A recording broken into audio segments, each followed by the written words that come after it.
Hello, welcome to episode 2 of the Philly Multifamily podcast. Let's get it. I'm here with Mr. Zeke Rotter. What's up, y'all? Of SCOPE, one of my coworkers who I've been working with for about 3 to 4 years now. Yep. Welcome. Thanks, man. Thanks for having me, man. I appreciate you. It's a great way to start the weekend and end the Friday. Yeah. I really like this format. I'm having a lot of fun with it. So yeah, man. It's my first time doing a podcast like this, but I'm excited. It's good. How's your Friday going? Friday's been good. It's been active. This morning I was driving around, checked out a duplex, checked out a single family. From there, I got some breakfast and, got a haircut, got fresh for the weekend, and now I'm here. Nice. What could be better, man? How's your Friday been? Let me tell you how my Friday is going. So I went to L&I today. Oh, man.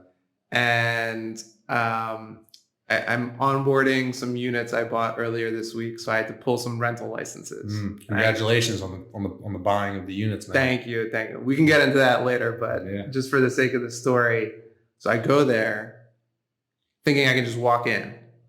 Instead, I have to set an appointment to come back on Tuesday. So I went all the way there just to set an appointment to come back again on Tuesday. Nothing straightforward with L&I. If someone tells you they're going to L&I, they're probably having a bad day. Yeah. So could be better, but I'm here now. So. Yeah, man. Yeah. Why don't you tell the audience a little bit about yourself? Yeah. So from the Philadelphia area, been here my whole life. Besides a couple years in college, a couple years after college. Started in real estate. I grew up around real estate, whatever. I was never really that interested in it. My father, he owned some buildings, so he'd always try to drag me to the buildings. Never really wanted to go. One time he got me to go when I was like 14, 15 to clear out a unit where a tenant actually died in there, which was an interesting experience. But besides that, I started and hopped into the business right around the time of 25. First job in real estate, I was an intern over at CBRE, working on their multifamily team. I interned there for about 3 months. It was a great experience. Learned a lot, got me started. And then from CBRE, I went over to another group or company called Marcus & Millichap. I was there for about 6 months, where I met you, obviously.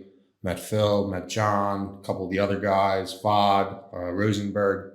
And, Phil and a couple other guys, they basically told me, they said, Zeke, look, man, we're going to go start our own company and we want you to come with. So at the time I was 25 and figured I got nothing to lose. So why not go and go run and chase something, right? The rest is history. We've been cruising since. We've been doing well. Now we've been here at SCOPE for about 3-4 years.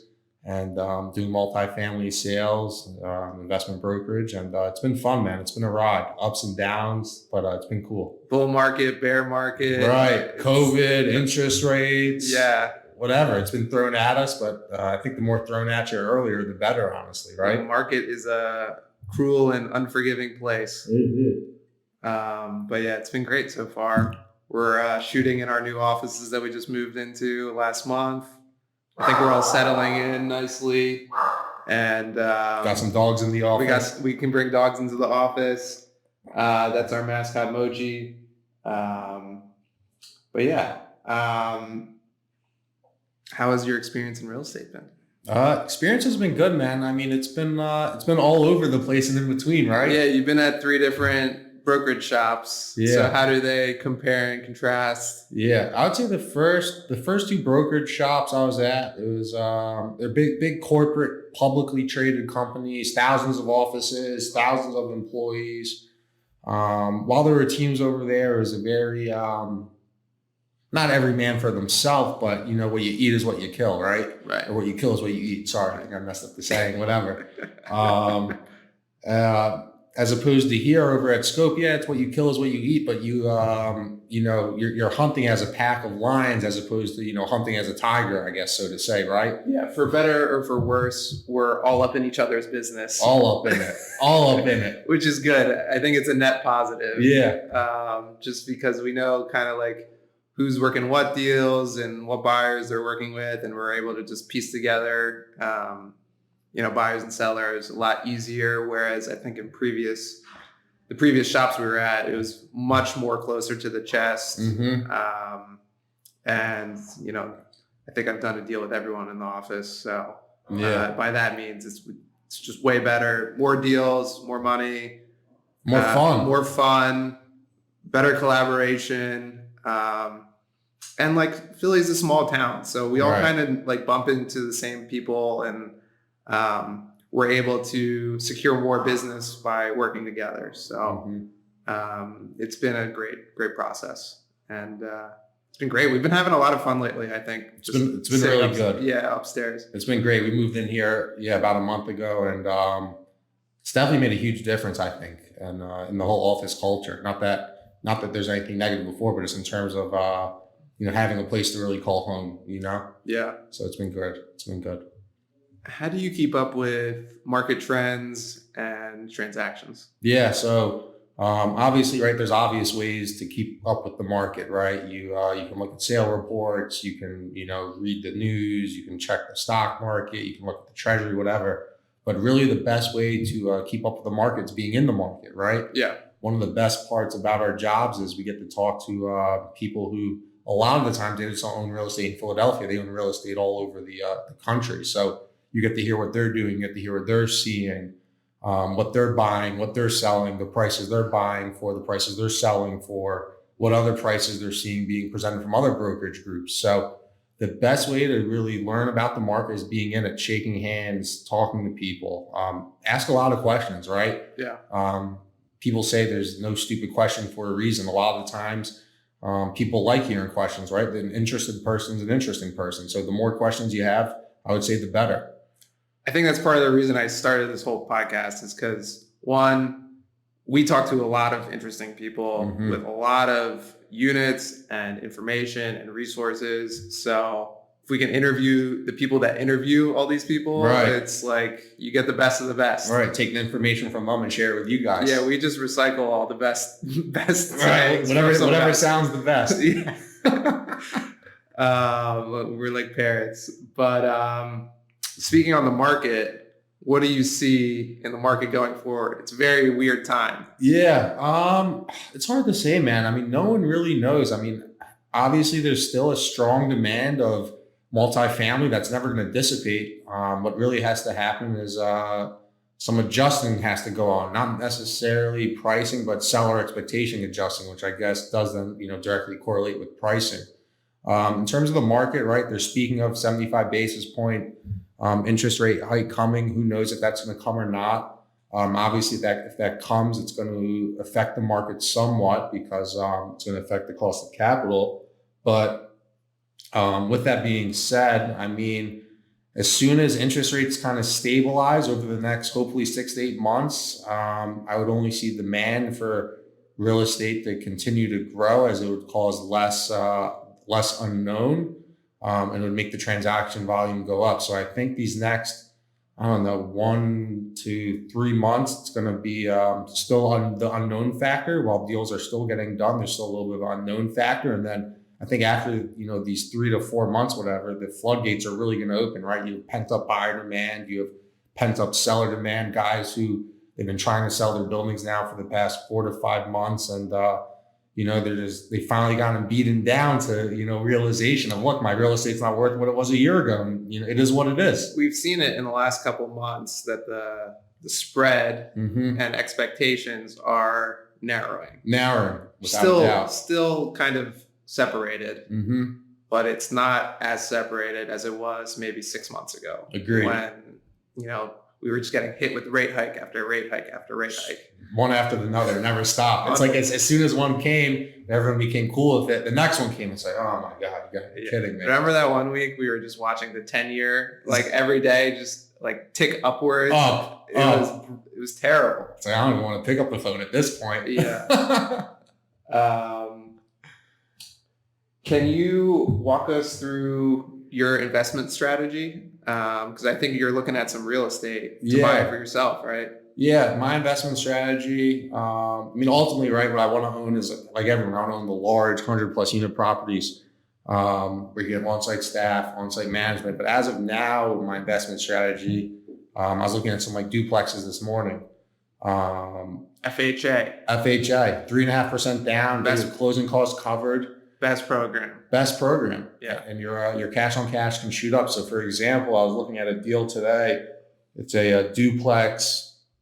Full disclosure, it's a building my girlfriend's really looking at. I'm just there to be the consultant. So I'm advising at its best. I'm advising. I'm not going to steal her spotlight, but it was a duplex, each 2-bedroom, 1-bathroom units. Right now they're rented by the bed. Each bed is rented for $650. So each unit's then rented for $1,300. So you're bringing in $2,600 monthly between the two. There's garage, off-street parking, good township, good school district. And the units were dated, which is a good thing, right? I think in terms of investment strategy, go back to that. A lot of the times what we like to look for, or, other owners like to look for, is they look for these buildings that aren't necessarily professionally managed. So for example, the guy who owns this building, he lives in Canada. Wouldn't say it's professionally managed, and buildings that are a little bit dated. Not saying that you want to start tearing up walls and having to spend crazy amounts of money, but if you can do cheap fixtures, not cheap, but inexpensive and quick ones, right? You can replace a countertop, you can replace some flooring, swap out some cabinets, right? Fresh appliances, paint. Exactly. Yeah. You can have Home Depot deliver, same day or the next day or whatever. Yep. So if you can do this simple value add stuff where you can raise rents by a couple $100, those are really the best deals, right? I think a lot of times people go into buildings and they decide, I'm going to spend this amount per unit no matter what. And I think honestly that's a mistake. I think you kind of got to go in and test a little bit, right? See what works, see what doesn't work. Obviously, the more units you have, the more testing you can do. But I guess what I'm saying is I don't think you necessarily always have to spend a crazy amount of money, which, we see, right? We see people buy these buildings and empty them and spend $20,000, $25,000 a unit to not. They're going to get more rent, but how much more are they really going to get? Who really knows? As opposed to, hey, you swap out a couple of countertops and cabinets and whatever, and you can spend $5,000 to $10,000, which is obviously, half or less than half of $20,000-$25,000, and you can maybe still get those same rent bumps. We talk about like repeatable systems in our business and on the advisory side as well. And like, that's what I always preach, right? Like, go in, turn a couple of units at a time, lease them up. You still have all your old tenants paying, it's not huge rent, but at least you got some cash coming in and you're carrying the building. You don't want to go negative. So you just create that assembly line, like demo, installation, lease up. To just go down the line and implement it one by one. And simplify it, incremental improvements. And you want to maintain your cash flow, even if you're breaking even or a little bit in the negative, it's short term, right? One thing I've heard, as long as you have cash flow and time, the deal usually works out. Yes. As long as you have those two things, so you should be okay. Time in the market, not timing the market. Right. Yes. Exactly. Talk about some challenges that you faced in the business. So, challenges in the business, right? This is a business, as we've always said, it's not for the faint of heart, right? It takes, people say it takes 3 to 5 years to get going. I'm in somewhere between third or fourth year. I am getting going. I'm not where I want to be. You're in your fifth to sixth. So I think one of the challenges is like, hey, it takes time, man. Like nothing's going to happen overnight, no matter how badly you want it to, no matter how many people say, oh, you can do this in a night, you can, whatever. Like, yeah, maybe you can, but for the most part, 99% of the time, brokerage is not an overnight business. It's a business built off of a lot of no's, a lot more no's than yeses. And it's a business built off of grit. And if you can have that grit and you can, have that chutzpah, as some people would say, you can, you can really get far in it. One of the big challenges as well is in the first, couple of months is just having that confidence to reach out to people and, say, hey, look, I'm Zeke Rotter, whatever. I'm here to sell your building. I'm here just to meet you, talk about your building. I've only been in real estate for 3 months and you've been doing it for 20 years, but they have that confidence to go in and have that conversation with those owners. and know that you can sound intelligent and sound knowledgeable. Yeah, I think it's like really tough getting started out because, most people aren't in the position to have had the exposure to the business. And one, just having the knowledge is tough to do when you're talking to people who have put in their 10,000 hours, many times over. And then the confidence to speak on it in a way that adds value to their business is a very difficult thing to do. And it's very difficult to do confidently. So it's really important, like early on, just to put the reps up. Make as many connections as you can, and eventually it comes through. Like we've seen, me and you, we've seen many people come in and sometimes they have success early and then they kind of get into a sophomore slum, so to speak. And it's tough. It's the sales cycle is really long in our business. It's about 6 months between generating a listing and actually closing it, like selling it, putting it under contract, removing contingencies. That typically takes 6 months minimum. And then that's if it goes through. So, and it's a never ending cycle too. It's always where's the next? Deals fall apart for different reasons that you can sometimes not control. So like the probability of a sale going through is like 50%, give or take. But yeah, it's not for the faint of heart at all. Not at all. And being able to build that trust with people, right? A lot of times you're going to call people these first couple times and they're not going to be willing to meet with you. I mean, I know I've had times where I had to call someone, 10 times just for them to take a meeting. And then after that meeting, you still got to, meet with them another 10 times to see if they actually really want to sell their building with you. It's not easy. It's not easy. And they have to like you. They have to respect you. But typically if you meet with someone 10 times, they'll... They like you. Right. Something's going to happen. Can you share your most successful transaction? Yeah. So one of my most successful transactions happened 2022, February of 2022. We took the listing out for a gentleman named Tom. Client, he's 80 years old. He has a portfolio. He's winding down. We took out a 2-property, 47-unit portfolio in the month of December, and we had the 47 units that we listed for $5.5 million. And within the first week or two of really bringing it to market, running tours, etc., we were able to get that under LOI and then under contract by the new year, actually, at full list price, and the buyer at contract signing put down $100,000 non-refundable. That's great. It was just a very smooth, easy transaction. It was really one of the first transactions I ran by myself, soup to nuts, really did I had support, but I really controlled the process. And it was really one of my largest transactions as well. So it was very smooth. We hit list price and there were no hiccups on the way. And it was a fun deal. The non-refundable money, that's like a huge thing in New York City that we've seen sort of get adopted into our market. And it kind of just creates the accountability and like surety of close on all parties. And whenever that happens, even if it's a small nominal amount, even if it's $5,000, $10,000, just some sort of skin in the game. I think that is just, anytime that happens where there's non-refundable money, the probability of the deal going through, like I'd say doubles or triples or even like 100%. I don't think we've had any, I can't think of a transaction where a non-refundable deposit was like given up. Was given back, right? Yeah. Right. The deal didn't happen. Yeah. Non-refundable money, guys, it's huge. It's even like Sam said, even if it's $5,000, $10,000, the last deal I put under contract, I think the buyer, he put down, $5,000 or $10,000 non-refundable. But just by doing that, it shows that he's committed.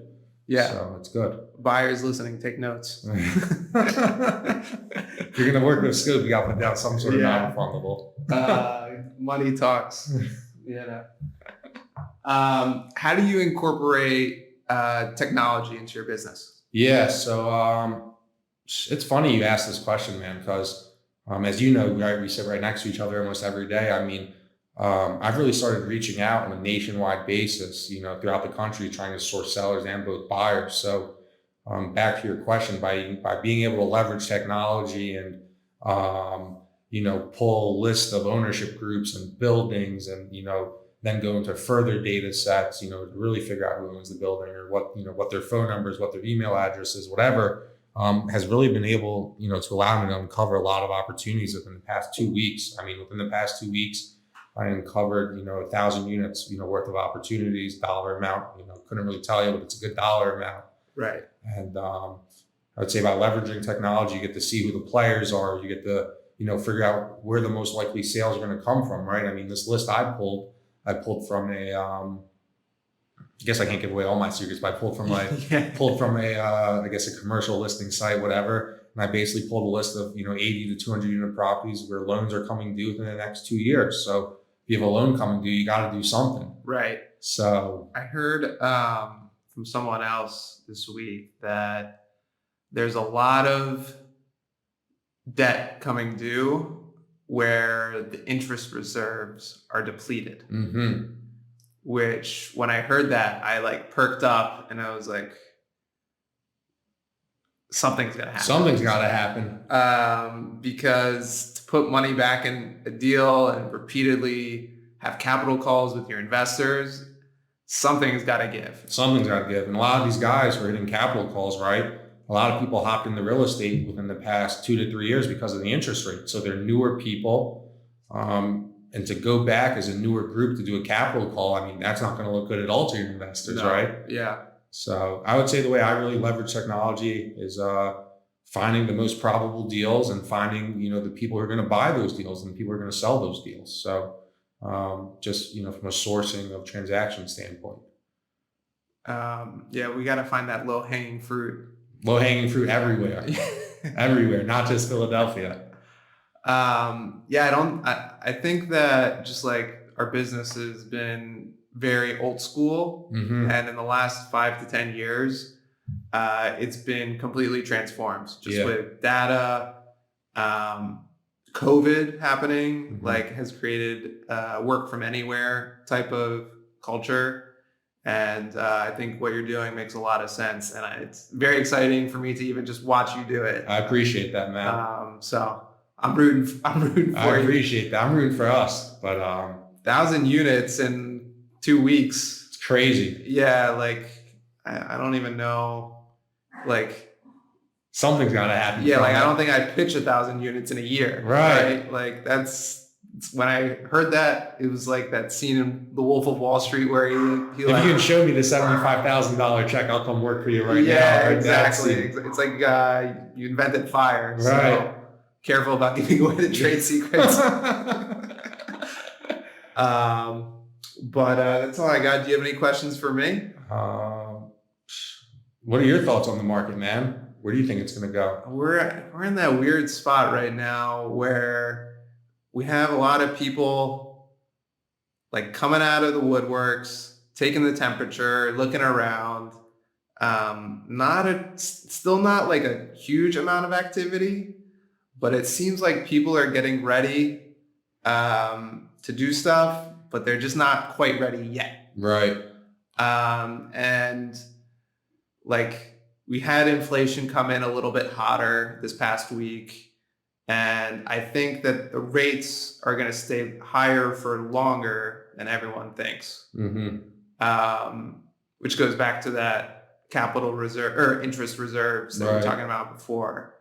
So I think there's still a little bit more pain, but you can see maybe off in the horizon, if you squint with your eyes, the light in the tunnel coming. Yeah, where maybe 3 months ago there was no light. None. Yeah. It was gloomy. So we had rates come down, I think, since late October till maybe 2 weeks ago. Mm-hmm. And then now they just ticked back up again. But I think just the sentiment is improved. So I think the end of the year will we'll be in a good place. I agree, man. Yeah. I agree. I'm looking forward to it. It's going to be a fun next couple months. And to even take that further, like our sales cycles take 3 to 6 months, right? Mm-hmm. So going into the spring market, it's, middle of February now, but we can see the spring market around the corner. Right. And to get everything lined up for the end of the year is kind of when we need to get started, the spring market. Spring market's listing season, they say. That's what they say. But listing season. I think just, if we've learned anything since COVID, that you got to take the playbook and throw it out, because it's too unpredictable. The market moves too fast. And information is key at this point. Okay. So, I'm optimistic. I think we're going to see a lot of opportunities, even if we can't connect or make deals happen. There's just going to be a ton of people looking to do stuff. Mm-hmm. And, not every deal comes to fruition, but I think the opportunities will be there. I agree. So, I'm excited. Yeah, what a time to be alive. What a time. Yes. Shout out to my guy, Sam. He just added another couple of units this week to his portfolio. I doubled. I went from 4 to 8. That's good, man. Next one I'm going to try and do 8 to 16. And then 16 to 32. Yeah. 32 to 60, 60 to 120. And then you're not far. No, I need to stop listening to Grant Cardone, 10X. But he's not wrong, I guess. But yeah. I appreciate you, man. Thank you. Enjoy your Friday, guys. Happy Friday. Happy Friday.